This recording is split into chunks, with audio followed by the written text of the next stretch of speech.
無沙汰しております。皆様、たまみのお散歩香港シリーズ、そういえば小杖ベ編やってなかったなという話になりまして、本日小杖ベを2023年第1弾としてお届けしたいと思います。それでは久しぶりのたまみのお散歩香港シリーズスタート。今ね、日曜の午後の4時ぐらいなんですけど、私はお腹が空いたので、ちょっとこのタイムズスクエアを離れたカフェに歩きながらこの辺のお話をしたいと思ってまして、今カメラさんと待ち合わせをしたこの場所、タイムズスクエアと呼びます。ニューヨークにあるタイムズスクエアと同じスペルで書くんですけど、香港版の皆様タイムズスクエアと思っていただけたらいいかなと。で、結構ここ皆さん小杖ベイって言ったり、トンローワンって呼んだり、あとは小杖ベイの頭文字取って CWBって書いたりとかですね、いろんな呼び方があるんですけど、韓国人とかだったらここコベっていうらしいです。コベ、国によっていろんな呼び方というか呼び名がついてるんですけど、結構日本人の方も住んでたりよく来られる場所です。タイムズスクエア結構待ち合わせ場所に人気の一つで、なので今日皆さんにこのタイムズスクエアご紹介しました。こっち行きます。そうだから小杖ベイでまず待ち合わせをする時の人気スポットといえば、さっきのタイムズスクエアかそごうがあるんです。そごう前、もしくはハイサンプレイスとかかな、こんな感じです。はい、今私が歩いてるのはタイムズスクエアから皆さんご存知の競馬場ジョッキークラブの方向に向かって歩いてます。タイムズスクエアから繁華街を抜けると人も少なくって、レストランカフェだったりが結構あるので、皆さんにお見せできればなと思っております。そして私はお腹が空いておりますので、一旦そっちに向かいますさあ皆様、本日も私の自由気ままなお散歩香港シリーズ、最後まで見てください。最後にご報告があるので楽しみにしておいてください。はい、皆様こっち反対側を見ていただきましたら、ここクラウンプラザホテル、結構ここ日本人の方とかにも人気のホテルで結構安心感ありますよね。で、皆様その向かい側に見ていただくと、その道向かったところに見えるのがここ CCC っていうプライベートクラブなんですけど、クリケットクラブになってます。私もお仕事で何回か行かせていただいたんですけど、すごい中は綺麗で、個人的にはとってもおすすめのクラブで、そこをクリケットをする方だけでなくって、結構ご高齢の方がですね、お昼ご飯夕方のお茶とかをしに来られてるご様子だったので、クリケットクラブって言っても本当にお食事目的でメンバーシップ持ってらっしゃる方も多いクラブの一つだと思います。私の今こっちの奥、光が強い私から見て右手側ですねにまっすぐ行くと、皆さんは多分ご存知だと思うんですけど、ハッピーバレー、日本人小学校中学校があるので、日本人の方も結構住まれてたりご存知の方が多いのがハッピーバレーだと思います。ご家族連れにちょうどぴったりなサイズのお家とかもあるみたいで、スペーシャスなところです。はい、私今さっき言ってた、CCC クリケットクラブの横を歩いてます。ハッピーバレーといえば、そうご存知の競馬場があるところなんですよね。皆様にそこも後でお見せできればなと思ってます。はい、ここ略して CCC なんですけど、クレイゲンゴーバーで合ってるんですか？クレイゲンゴーバークレイゲンゴーバークリケットクラブ、ここ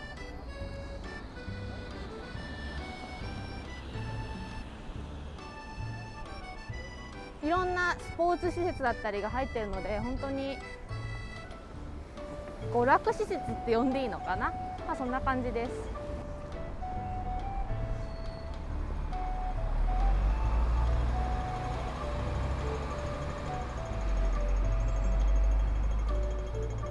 とりあえず小腹が空いたのでここに行こうかなと思ってます。ここ前から行ってみたかったので。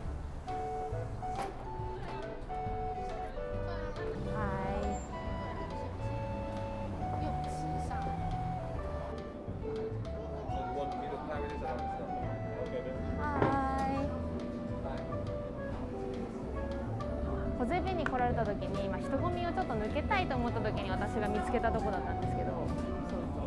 小杖ベイはなんせ人が多いんですよ。皆さんね、見て分かった通り通りすがりにこう人とこうぶつかるような狭い道が結構多くって、私は1時間いたらもう疲れちゃいます。だから本当に目的があって来る、もしくはショッピングちょっと買うものがあるとか見たい方はいいと思うんですけど、こういう抜けたところを知ってると疲れた時の休憩所にいいのかなと思います。はい、Thank you。 アルコールも置いてありました。カフェなのだけど伸びた。急に優柔不断。 Do you have anything else other than cheese? Like jam or whatever? We don't have Butter? 香港って特にその日本人の方ももちろん住まれてるところも限られてるじゃないですか。だから本当にね、遭遇っていう確率が高いです。日本にいる時って本当に誰かと遭遇することってなかなかないじゃないですか。その同じ中学校で同じ中学校の地域のジョイフル、ちょっと地域ネタすぎるかな、ジョイフルだから皆さんでいうサイゼリア、東京の方でいうサイゼリア、大阪は結構ジョイフルあったんですけど、その私地元ほら九州じゃないですか。九州でもジョイフル、地元のジョイフルに行くともちろんそういう知ってる人と会うって可能性はなくはないんですけど、こんなね普通のなんかこう道を歩いてて前も何人かお会いしたじゃないですかね。だから人がギュッて集まってるけど、やっぱりその行くところも限られてるのは香港かなと思ったりということで、私はベーグルをいただきます。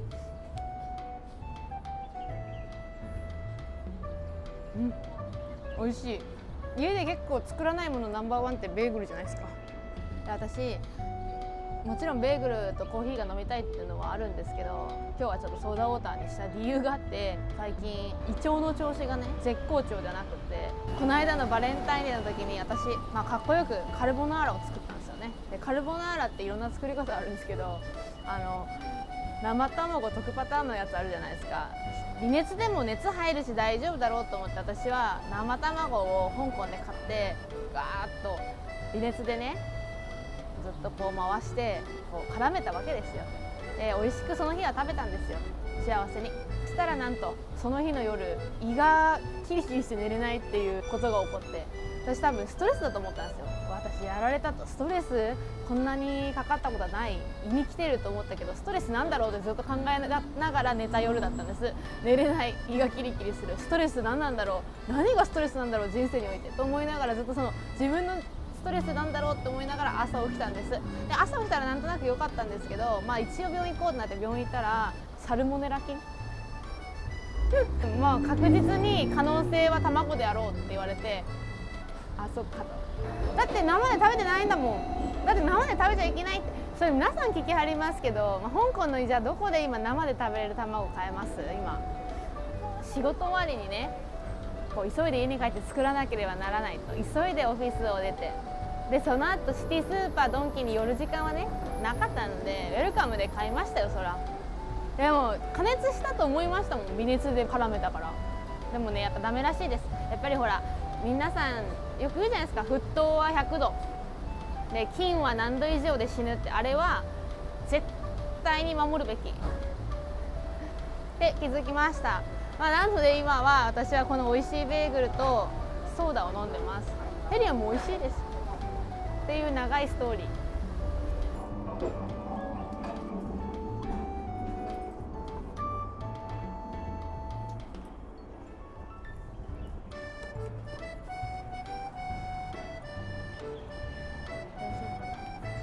よし Thank you。 はい、ちょっとハッピーバレーの方に行きたいなと。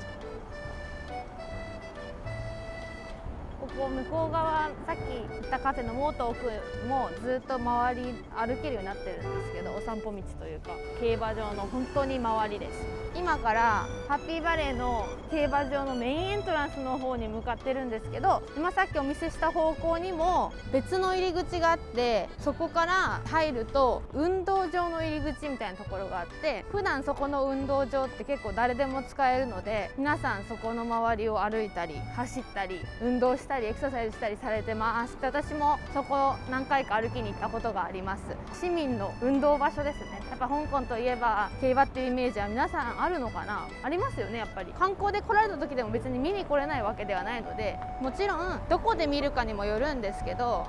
会員専用ススペースはもちろん入れません。会員様と一緒じゃないと入れないんですけど、会員と一緒じゃなくてもお食事しながら観覧できるスペースもありますし、スタジアムみたいなシートで競馬だけを観覧することもできます。一番スタンダードのシートだと10香港ドル、日本円で150円とか170円ぐらいで見れるので、観光で行くのも一つなのかなと思います。ここね、入り口じゃないんです。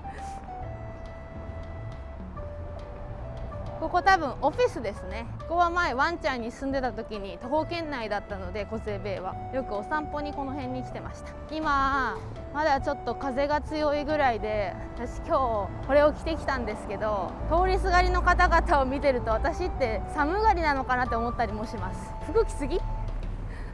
ここ歩いてる道がハッピーバレーの競馬場の周りをぐるっと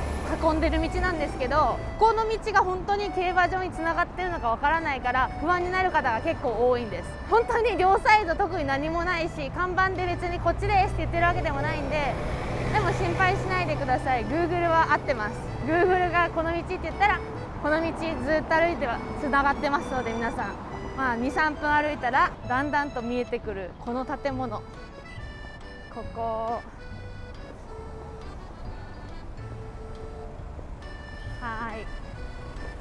やってまいりました。皆様、ここがジョッキークラブのホースレース